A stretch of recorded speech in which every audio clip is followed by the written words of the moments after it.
নমস্কার,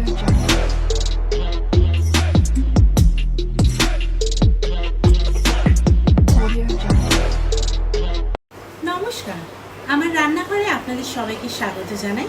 তো আজকে আমি খুবই একটা সিম্পল রান্না করতে যাচ্ছি, যেটা হয়তো সবাই জানেন। চটজলদি যাতে রান্না হয়ে যায় অ্যান্ড খুব কম উপকরণ দিয়ে আপনারা এটা বানিয়ে নিতে পারবেন।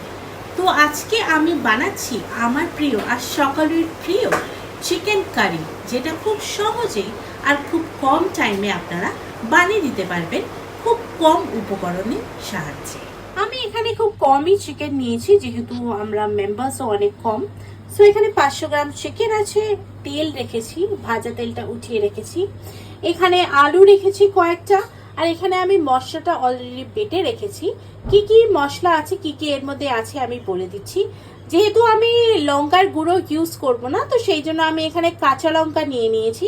কাঁচা লঙ্কার সঙ্গে এখানে একটু পেঁয়াজ বাটা আছে, একটু আদা রসুন বাটা আছে, আর একটা ছোট টমেটো বাটা আছে।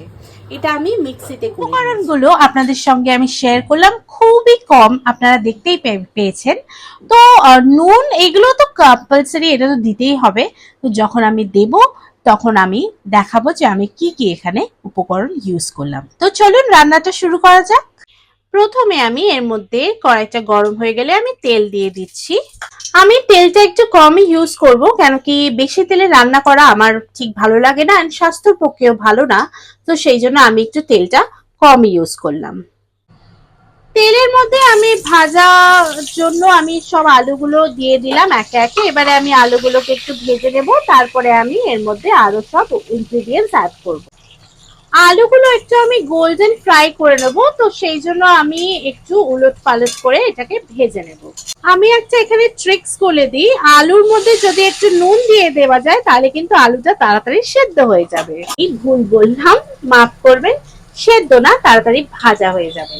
সো আলুর মধ্যে অল্প নুন দিয়ে দেবেন, তারপরে সেটা ভেবে চিনতে তারপরে ঝোলের মধ্যে কিন্তু নুন অ্যাড করবেন, বিকজ আলুতে অলরেডি আমরা এখানে নুন অ্যাড করে নিলাম। দেখুন আলুগুলো কিন্তু অলরেডি ফ্রাইড হয়ে গেছে। এখানে আমি যেমন বলেছিলাম যে গোল্ডেন ফ্রাই করব, সেরকমই কিন্তু ফ্রাই হয়ে গেছে। এবারে আমরা আলুগুলোকে তুলে নেব। ওই আলু ভাজার তেলটাতেই আমি এই মশলাটা দিয়ে দেব।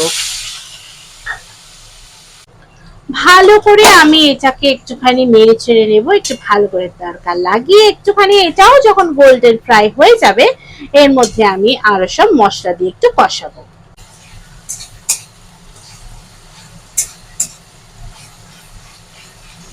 আচ্ছা, এবারে আমি এর মধ্যে কি কি মশলা দেবো আমি একটু বলে দিই। এখানে আছে হলুদ গুঁড়ো, এখানে আছে জিরে গুঁড়ো, আর এখানে আছে হচ্ছে ধনে গুঁড়ো। আমি এই মশলাগুলো আস্তে আস্তে ওই পেস্টের মধ্যে দিয়ে দেবো।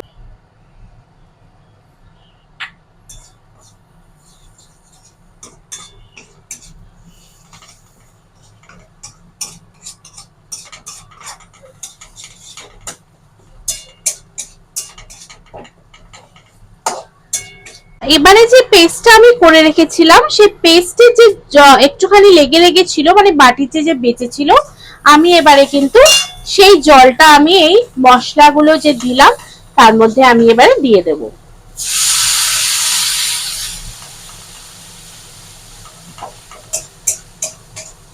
দিয়ে এবারে আমি ভালো করে একটু কষিয়ে এটার মধ্যে আমি মাংস দিয়ে দেব।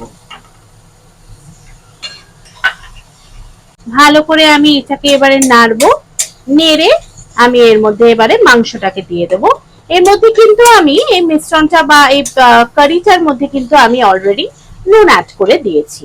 দেখুন মাংসের রংটা কি সুন্দর হয়েছে। আমি এবার এটাকে ভালো করে কষাবো, কষিয়ে নিয়ে আমি এবারে এর মধ্যে সামান্য একটু জল অ্যাড করবো, কেন কি ভাত দিয়ে খাবো তো সেই জন্য একটু জল অ্যাড করতে হবে।